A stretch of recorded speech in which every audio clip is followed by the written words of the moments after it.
took my jaw, set it back in place about the time the guy gets back with a little bag to breathe for me. And they start to try to stabilize me. They get me stabilized. They put me on the bed that is out of the helicopter. They put me in the helicopter, and the pilot gets on the radio to his boss. Do I take this guy to Fayetteville, or do I take this guy to Springfield? The boss says Springfield. So he tells the ambulance driver, we're going to this particular hospital in Springfield and take off and leave. There's a whole lot of things that has happened up to this point. There was probably 50 vehicles parked on the side of the road. People want to see what happened. But over about 15 minutes, everybody was gone except for the ambulance. And they're putting things back like they're supposed to be, getting ready to come back to Berryville. And the coroner pulls up. It just so happens that this coroner and the ambulance driver were really good friends. And the coroner hops out of his little car, which is, actually it's a hearse. He says, okay, where's the body? And these two guys at the ambulance, they actually made another mistake. They were supposed to call him and tell him not to come because I lived. And the helicopter showed up. And the driver, he says,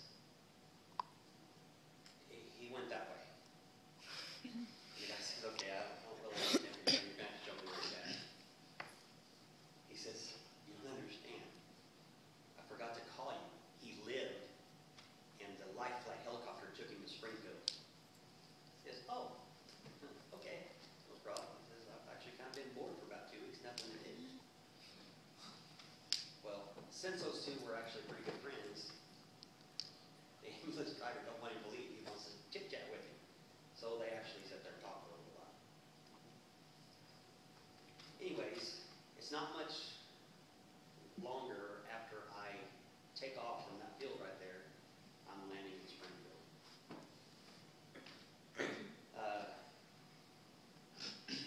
I have 3 doctors that are at the Springfield Hospital that take care of people with head trauma. And I seriously have some bad head trauma. Well, I've got a broken jaw, and all this bone right here is mush, which actually they didn't know yet. Anyways, one guy happens to be a plastic surgeon, and he was the first doctor that was actually going to look at me. And he gets in there, I'm on the bed, they've got my arms strapped down so I quit trying to dig at my face because what's going on, what they're doing, I don't want to do. I've got stuff shoved in my mouth and I don't want it in there, so I'm trying to get rid of it. So they've got my hands tied down so I can't pull it out. This plastic surgeon checks me out pretty good. And he decides, before he's done inspecting me, he's got people that he can actually save, and he doesn't think I'm going to live. He actually does not want to operate on me. But he's not the only doctor, but he is the doctor that's going to put my skin back where it belongs. But he doesn't want to work on me. He lets the other 2 doctors come in. One of them is a bone doctor, which happens to be really important because I got bones that are, well, they actually don't know yet. They think they're just broke. And I'm going to need them put back in place. And then there was another doctor, and I actually don't even know what he did. I just know there was a 3rd doctor.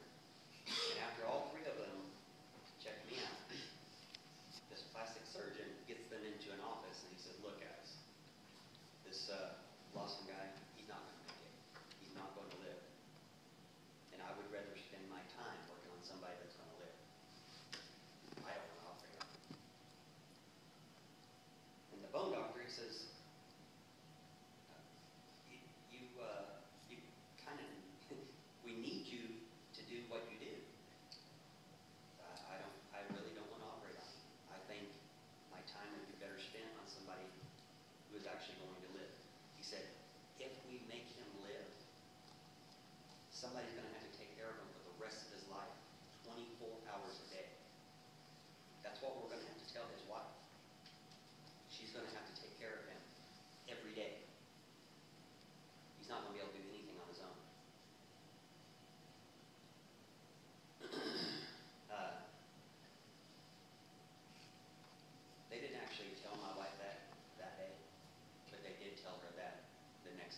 said, "Mrs. Lawson, your husband is very sick. We do not think he's going to live. And we do not want to operate on him." Now, I don't know what you guys know about a hospital. When you get hurt, you go to the hospital, you kind of expect them to fix you. That's kind of what she thought. And her husband was laying in there in a hospital room, in a bed, in critical condition. And they had drugged me into a coma so I would quit grabbing the stuff that they was shoving down my throat and trying to pull it out, because that's what I was doing, because I didn't think it needed to be there. So I wanted it out. So they put me in a drug-induced coma so I would lay there and be still. My wife had to deal with listening to this story for 6 days. And they told her every day that her husband was really, really sick.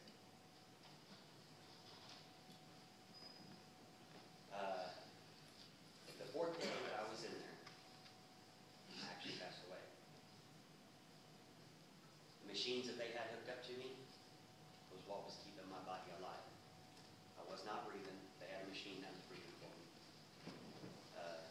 My heart was not actually pumping. They were moving my blood for me. They had these machines that was actually keeping me alive. And I think I was dead for about 24 hours. When I was dead, there was actually 6 weeks of my life that I do not remember happening. It's from that day of the accident till about 6 weeks later. Didn't happen. I got some tremendous surgery, and I don't remember it happening. I don't remember being sore after it was done. I don't remember none of that happening. But one thing that I do remember, I was standing in front of St. Peter. St. Peter. And actually, I wasn't allowed to talk. But he was talking, and he was saying some bad stuff. And I didn't really know what it was he was saying, but it was bad stuff. And then he finally said something. I said, "Oh," I was thinking to myself, I remember doing that. And then, like the next 3 things he said, I didn't remember. And then I remember something else. Something else he said, I remember doing that. And then I finally realized what he was doing. He was telling me the sins that I had committed for my entire life. I know I wasn't actually there very long, but it seemed to me like I stood there for 1,000 years, listening to St. Peter tell me sins that I had committed. When he was done, he raised his left arm and he pointed at this dark spot on the ground. Might have been the floor. I think it was the ground. It was white. And there was a dark spot. He says, "Go stand on that dark spot." I said, "Oh, okay." I was facing him, and I turned sideways looking at the dark spot. And I just started to pick my foot up to take the first step, and there was this tremendous, loud, I cannot even explain the volume of this roar. In fact, I thought it was going to break me. It was extremely loud. And I started to turn back towards St. Peter to see what he was doing. But about halfway back to him, there was this light. And it was a very, very bright light. And God was in the middle of it. And this roar was still happening. He was actually talking to me, but I have no idea what he said. But the last thing that he said was Kevin. And I honestly thought that everything was going to be broke, because there's no words to describe how loud that roar was. And God started talking to me actually said several things. But the last thing he said is, you're going to go back and you're going to prove that I did not make a mistake today not sending you to hell. Because I was fixing to go to hell. St. Peter was fixing to flush me into hell. And God decided that wasn't the day.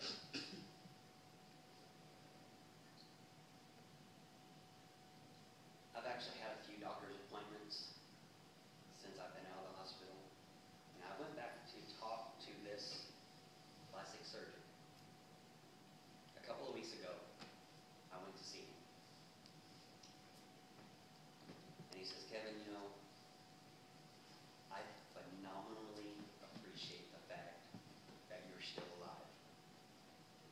He says, we don't miss it very often when we think somebody's going to die. We don't miss it very often.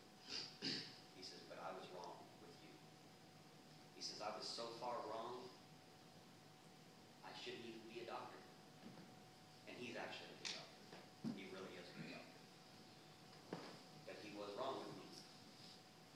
Because he thought, if they got me to live, I was going to have to be taken care of. I couldn't go to the bathroom on my own. I wasn't even going to be able to eat on my own. My wife was going to have to feed me and take me to the bathroom, take care of me every day. And I walked into his office.